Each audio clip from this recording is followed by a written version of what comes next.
찬송가 545장으로 찬송하겠습니다. 545장 찬송입니다.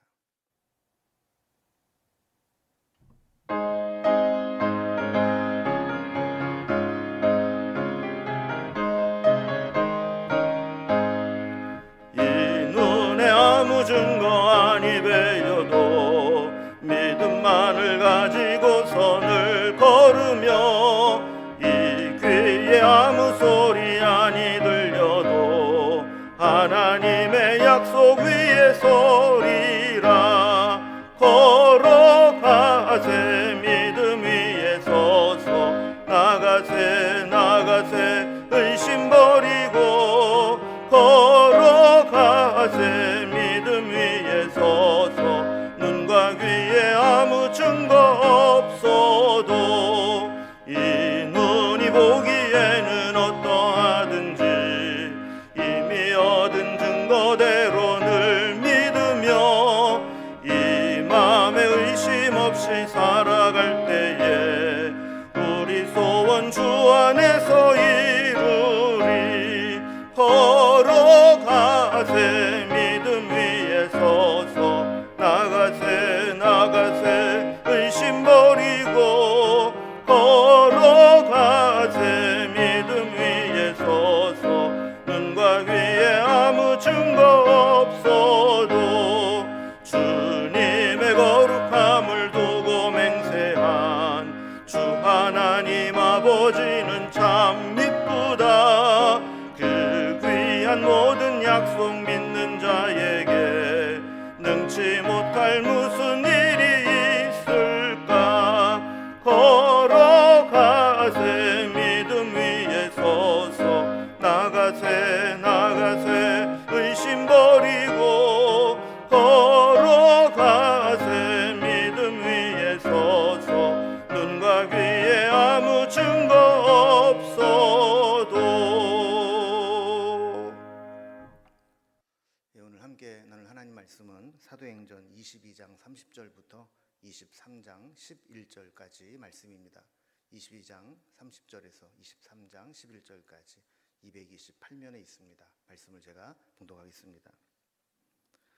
이튿날 천부장은 유대인들이 무슨 일로 그를 고발하는지 진상을 알고자 하여 그 결박을 풀고 명하여 제사장들과 온 공회를 모으고 바울을 데리고 내려가서 그들 앞에 세우니라.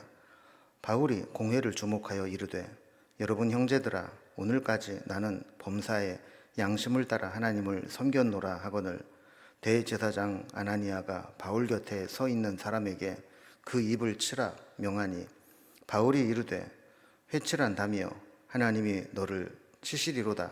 내가 나를 율법대로 심판한다고 앉아서 율법을 어기고 나를 치라 하느냐 하니 곁에 선 사람들이 말하되 하나님의 대제사장을 내가 욕하느냐. 바울이 이르되 형제들아, 나는 그가 대제사장인 줄 알지 못하였노라.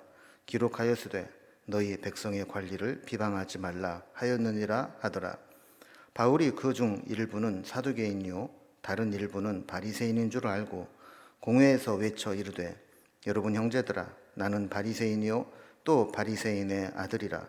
죽은 자의 소망 곧 부활로 말미암아 내가 신문을 받노라.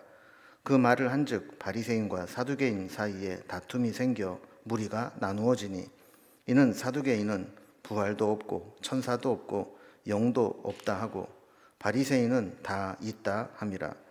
크게 떠들세 바리새인 편에서 몇 서기관들이 일어나 다투어 이르되 우리가 이 사람을 보니 악한 것이 없도다.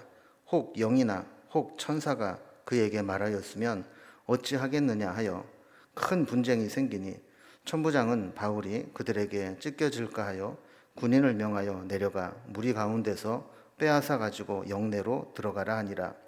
그날 밤에 주께서 바울 곁에 서서 이르시되 담대하라. 네가 예루살렘에서 나의 일을 증언한 것 같이 로마에서도 증언하여야 하리라 하시니라. 아멘. 전도여행을 마치고 예루살렘으로 돌아온 바울은 유대인들이 쫓아와서 소요를 일으키는 바람에 큰 위기를 만나게 됩니다. 이때 천부장이 투입되면서 위기를 모면하게 되죠. 유대인들은 바울을 해치기 위해서 소리를 지르고 옷을 벗어던지고 티끌을 공중에 날리면서 거의 이성을 상실한 사람들처럼 이렇게 바울을 해치려고 혈안이 되었습니다. 그래서 바울을 영내로 끌고 가면서 채찍질하면서 신문을 하라 이런 명령을 내렸었죠. 그런데 이렇게 끌려가던 바울이 자기 자신이 로마 시민이라 하는 신분을 이렇게 밝히게 되면서 이 천부장과 또 그의 명령을 수행하던 백부장을 두렵게 했습니다. 이런 일이 있은 후에 그 이튿날 이제 정식으로 천부장과 또 백부장은 재판 절차를 밟기 시작합니다. 먼저 이 진상을 조사하기 위해서 천부장은 공회를 소집하고 바울은 그 공회에서 자기를 이제 변론할 그런 기회를 얻게 되죠. 바울은 공회로 모인 자들에게 바리새인과 사두개인들이 섞여 있는 것을 이렇게 보면서 그들의 신학적 차이를 이용해서 서로 분란을 일으키게 만들었습니다. 자기네들끼리 신학적 교리적인 논쟁으로 분쟁이 격해지게 되자 천부장은 어쩔 수 없이 이 공회를 중단하고 해산시키게 되죠. 홀로 이제 감옥에 들어가 있게 되는 바울에게 주님이 나타나셔서 위로해 주시고 또 사명의 말씀을 확인시켜 주시면서 이 바울에게 새 힘을 주시는 장면이 나오게 됩니다. 이런 내용으로 오늘 이제 본문의 내용을 단락별로 구분을 해보면 22장 30절에서 또 23장 5절까지는 이렇게 공회에서 대제사장과 논쟁을 하게 되는 이제 바울의 모습이 나옵니다. 6절에서 10절까지는 그들 모여 있는 유대인들 중에 바리새인과 사두개인들이 섞여 있는 것을 보고 신학적 논쟁으로 인해서 부활 문제를 가지고 서로 분쟁하게 하는 바울의 변론이 나오게 됩니다. 11절에 보면 이 공회가 해산되고 홀로 갇혀 있게 될 때 주님이 바울을 찾아가서 위로해 주시고 사명을 주시는 장면이 나오게 됩니다. 이런 내용을 단락별로 좀 더 자세히 살펴봅니다. 첫 번째 단락은 공회에서 이 대제사장과 논쟁하는 바울의 모습이 나오게 됩니다. 천부장은 유대인들의 언어도 잘 이해하지 못했고 또 특별히 문화나 그들의 종교에 대해서는 완전히 이해를 하지 못하게 됐죠. 그래서 이 바울의 문제를 해결하기 위해서 30절에 보면 유대인의 공회를 이제 소집을 하고 거기에서 진상을 좀 파악하고자 하는 의도를 갖게 됩니다. 그래서 바울을 공회에 세우게 되죠. 공회에 서게 된 바울은 자기의 주장을 이야기하게 됩니다.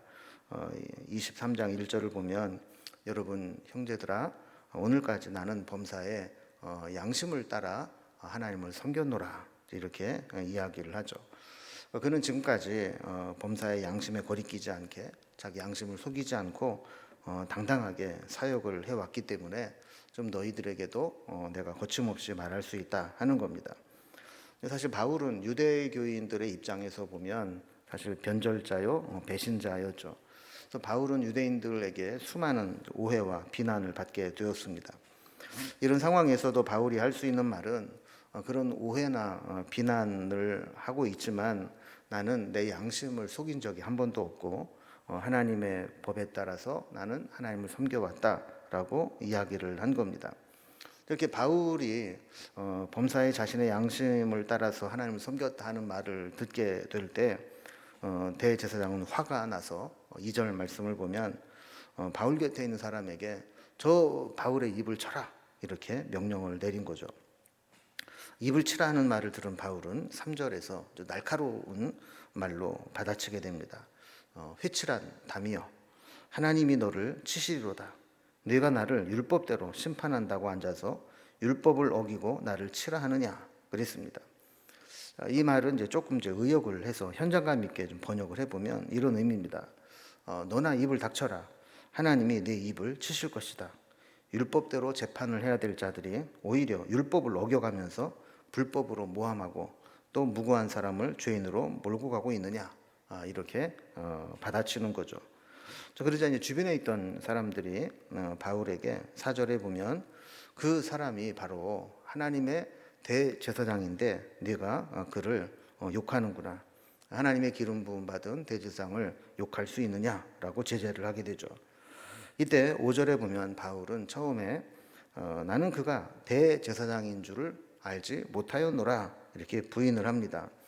그러니까 바울이 오랫동안 예루살렘을 떠나서 있었기 때문에 대제사장의 얼굴을 보지 못해서 실제로 대제사장인지 몰랐다 이렇게 볼 수도 있고, 또 그가 대제사장으로서의 예복을 입지 않았기 때문에 몰라봤다 할 수도 있습니다. 또 뭐 바울은 안질로 인해서 멀리 떨어져 있는 사람을 잘 분간하지 못했을 수도 있습니다. 그런데 이제 사실 그 이 의미는 그의 허를 찌르는 말일 수 있습니다.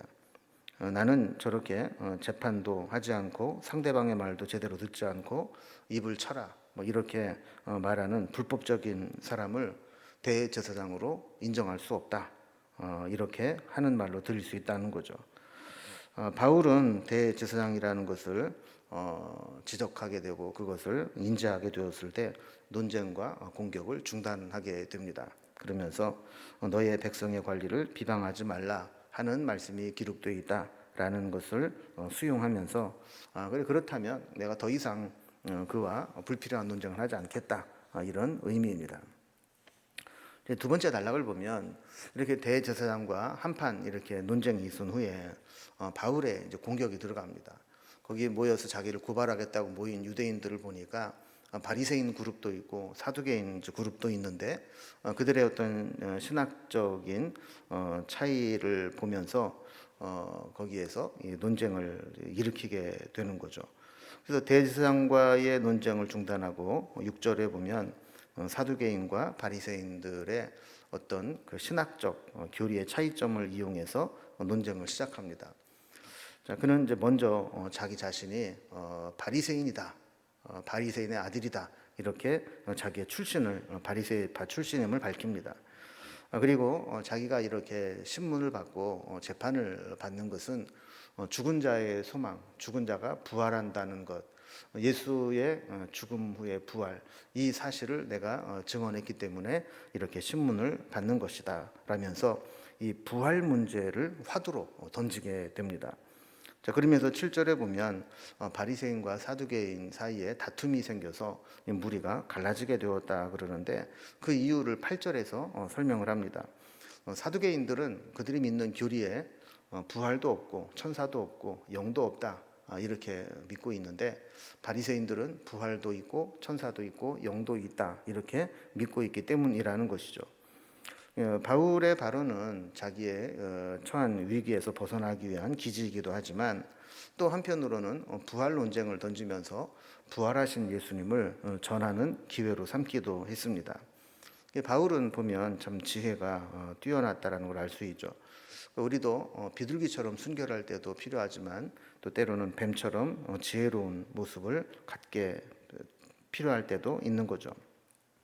자, 이렇게 바울이 나는 바리새인이요, 그리고 바리새인이 믿는 것처럼 부활을 믿고 근데 부활 때문에 이렇게 신문을 받소 이렇게 이야기를 하게 될 때 9절에 보면 바리새인 편에 있었던 몇몇 서기관들이 일어나서 바울을 옹호하는 결정적인 주장을 펼치게 됩니다. 우리가 이 사람을 보니 악한 것이 없도다. 혹 영이나 혹 천사가 그에게 말하였으면 어찌 하겠느냐 이렇게 이야기를 한 거죠. 그러니까 이 바리새인들은 예수님과의 이 다툼을 하다가 이제 갑자기 사두개인들과 다투게 된 겁니다. 그래서 이 사두개인들이 부활도 없고 천사도 없고 영도 없다 이렇게 믿고 있는 것을 알면서 내가 들어보니까 바울 말이 맞는 것 같다. 만약에 천사나 영의 존재를 바리새인들이 믿고 있는데 부활한 예수가 혹시 천사나 영의 모습으로 나타난 것일 수 있는지 누가 아느냐 그러면서 이 바울의 주장에 힘을 실어주게 됩니다. 결국 이 일로 인해서 이제는 뭐 바울과의 논쟁은 온데간데 없어지고 이 바울을 두고 바리새인들과 사두개인들이 뭐 서로 교리적인 논쟁을 하고 내분이 생겨서 분쟁을 하게 된 겁니다. 그래서 10절 말씀을 보면 이 큰 분쟁이 계속 번져나가다 보면 자칫 잘못하면 중간에 껴있었던 바울이 그들에게서 찢겨 상하게 될까 염려가 될 지경이었죠. 그래서 천부장은 군인들을 명령해서 무리 가운데서 로마 시민권자인 바울은 빨리 빼내라. 그래서 영내로 들어가서 격리시키고 보호해라 하는 거죠. 잘못해서 로마 시민이 유대인들 사이의 분쟁의 사고로 인해서 죽게 되면 이 천부장도 책임을 면할 수 없기 때문에 이런 조치를 취하게 된 거죠. 자, 이때 세 번째 단락을 보면 이런 논쟁과 분쟁은 일단락이 되었는데 홀로 남겨진 바울에게 주님이 나타나셔서 위로와 격려를 해주시는 장면이 나오게 됩니다.